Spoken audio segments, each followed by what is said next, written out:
গর্ভবতী অবস্থায় শারীরিক সম্পর্ক সব সময় প্রশান্তির। নারী বা পুরুষ উভয়ের জন্য শারীরিক সম্পর্ক অত্যন্ত নিবিড় একটি প্রক্রিয়া। সহবাসের মাধ্যমেই মানুষ প্রাকৃতিক উপায়ে সন্তান জন্ম দেয়। সহবাসের মাধ্যমেই আসে পরিপূর্ণ প্রশান্তি, যা শরীর সুস্থ ও মনকে আনন্দিত এবং উৎফুল্ল করে তোলে। এই শারীরিক সম্পর্কের আবার বিভিন্ন সময় রয়েছে। নারীদের মাসিকের সময় সহবাস সম্পূর্ণ নিষেধ। অনেকের মধ্যে প্রশ্ন, মেয়েদের গর্ভবতী অবস্থায় শারীরিক সম্পর্ক কতটা যৌক্তিক? গর্ভবতী অবস্থায় শারীরিক সম্পর্ক করা যাবে কিনা, অথবা সহবাস করা হলেও তা কেমন হওয়া উচিত? আজকের ভিডিওতে এইসব বিষয় আপনাদেরকে জানাবো ইনশাআল্লাহ, তাই সবার কাছে আমার অনুরোধ, ভিডিওটি সম্পূর্ণ দেখুন, আপনার উপকারে আসবে ইনশাআল্লাহ। এবার আসুন জেনে নিই গর্ভবতী অবস্থায় শারীরিক সম্পর্ক করা যাবে কি? গর্ভাবস্থায় সহবাস করা নিরাপদ কিনা সে ব্যাপারে অনেকের মনেই প্রশ্ন থাকে। বিশেষ করে গর্ভবতীর প্রথম 3 মাস এবং শেষের 3 মাসে সহবাস করলে গর্ভের সন্তানের ক্ষতি হতে পারে বলে অনেকে আশঙ্কা করে থাকেন। তবে এই ধারণাটি পুরোপুরি সঠিক নয়। আংশিক সত্য। প্রথম 3 মাস এবং শেষের 3 মাস গর্ভবতী নারীর জন্য অধিক স্পর্শকাতর সময়। গর্ভবতী অবস্থায় অনেকেরই সহবাসের আগ্রহ তুলনামূলক কমে যায়, যা খুবই স্বাভাবিক। এটা নিয়ে চিন্তিত হওয়ার তেমন কোনো কারণ নেই। আপনার গর্ভাবস্থা যদি স্বাভাবিক হয় এবং যদি নির্দিষ্ট কোনো স্বাস্থ্য জটিলতার জন্য ডাক্তার আপনাকে সহবাস থেকে বিরত থাকার পরামর্শ না দিয়ে থাকে, তাহলে আপনার জন্য গর্ভাবস্থায় স্বাভাবিক নিয়মে সহবাস করা সম্পূর্ণ নিরাপদ। এতে গর্ভের সন্তানের কোনো ধরনের আঘাত পাওয়ার বা ক্ষতি হওয়ার সম্ভাবনা নেই। তবে অবশ্যই নিরাপদ পন্থা অবলম্বন করা জরুরি। সম্মানিত ভিউয়ার্স, এবার আসুন জেনে নিই গর্ভবতী অবস্থায় কখন সহবাস এড়িয়ে চলা উচিত।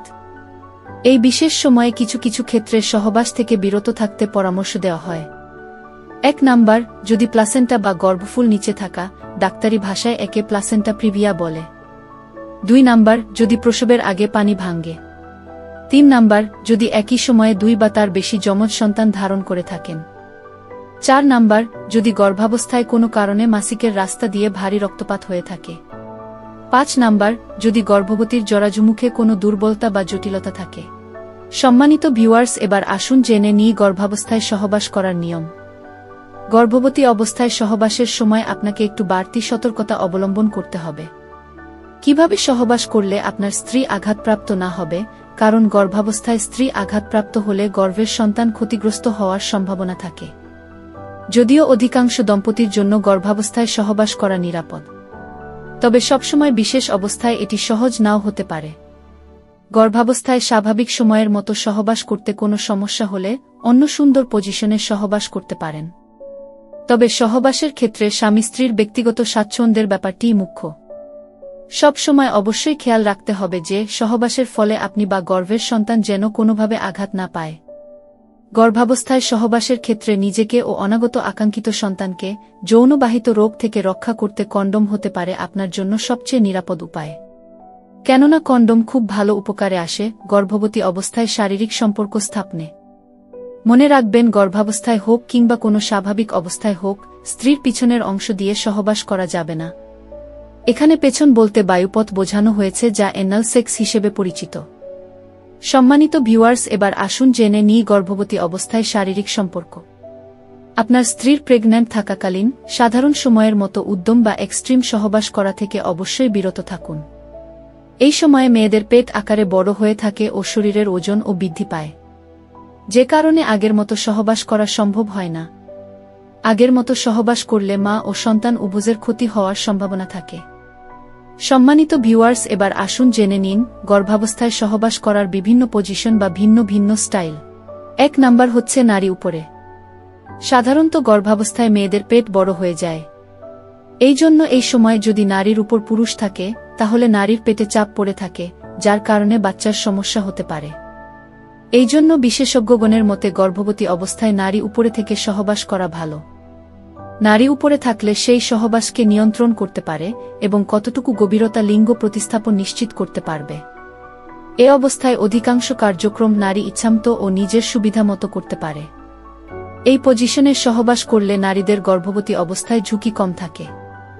2 নাম্বার হচ্ছে এক পাশে কাত হয়ে শুয়ে। গর্ভাবস্থায় নারীরা এক পাশে শুয়ে কাত হয়ে মিলন করতে স্বাচ্ছন্দ্য বোধ করে। এই পদ্ধতিতে সহবাসে অন্য সময় হয়তো নারীরা পূর্ণ তৃপ্তি পায় না, কিন্তু গর্ভবতীকালীন এক পাশে কাত হয়ে শারীরিক সম্পর্ক খুবই সহজ। কারণ এভাবে সহবাস করলে পেটে কোনো চাপ পড়ে না। এই পজিশনে সহবাস করার নিয়ম হচ্ছে, প্রথমে নারীকে হাঁটু ভাঁজ করে একপাশ হয়ে শুতে হবে। এরপর স্বামী তার স্ত্রীর পেছনে থেকে সহবাস করবে। পদ্ধতিটি প্রকৃত অর্থে ভালোভাবে কাজ করে যদি পুরুষ নারীর উরুর মাঝ দিয়ে লিঙ্গ সঞ্চালন করে। কিন্তু এই সময় আস্তে আস্তে সহবাস করতে হবে। নারী পুরুষ উভয়েরই কষ্ট কম হয়। এভাবে সহবাস হলে গর্ভবতী মেয়েদের কোনো সমস্যা হয় না। 3 নাম্বার হচ্ছে দাঁড়িয়ে সহবাস। গর্ভাবস্থায় আপনার শারীরিক সম্পর্ক স্থাপনে সবচেয়ে বেশি খেয়াল রাখতে হয় যেন পেটে বেশি চাপ না পড়ে। দাঁড়িয়ে সহবাস করার ক্ষেত্রে সোফা কিংবা চেয়ার ধরে দাঁড়িয়ে সহবাস করা উত্তম। এই পজিশনে সাধারণত স্ত্রী চেয়ারে ধরে কোমর হালকা একটু বাঁকা রাখবে, এতে স্বামী পেছন থেকে যোনি দিয়ে সহবাস করবে। তবে স্মরণ রাখতে হবে যেন বেশি জোরে পেটে ধাক্কা না লাগে। 4 নাম্বার হচ্ছে সোফায় বসে বা শুয়ে। গর্ভবতী অবস্থায় শারীরিক সম্পর্ক স্থাপন করার বিভিন্ন পদ্ধতির মাঝে সোফা কিংবা কোনো নরম জায়গায় বসে সহবাস করা অত্যন্ত নিরাপদ একটি পজিশন। এই উপায়ে গর্ভবতী মায়ের পেটে চাপ পড়ার কোনো সম্ভাবনা থাকে না। এই পদ্ধতিতে স্বামী নিচে শুয়ে বা বসে থাকবে এবং স্ত্রী উপর থেকে স্বামীর লিঙ্গ যোনিতে ঢুকিয়ে তার উপর বসবে। স্বামী নিচ থেকে ধাক্কা দিবে অথবা স্ত্রী এই স্টাইলে উপর থেকে তার সুবিধা মতো হালকা করে উঠাবসা করে থাকবে। পরিশেষে বলা যায় যে সহবাস তৃপ্তি এবং সুস্থতার জন্য এক অপূর্ব নিয়ামত। আপনার স্ত্রীর নিষিদ্ধ সময় ব্যতীত সর্বদাই আপনার জন্য হালাল। তাই সঠিকভাবে সহবাস করুন। আর স্ত্রীদের জন্য বলবো, কখনোই বিশেষ ওজর বা কারণ ছাড়া স্বামীকে সহবাস করতে বাধা দিবেন না।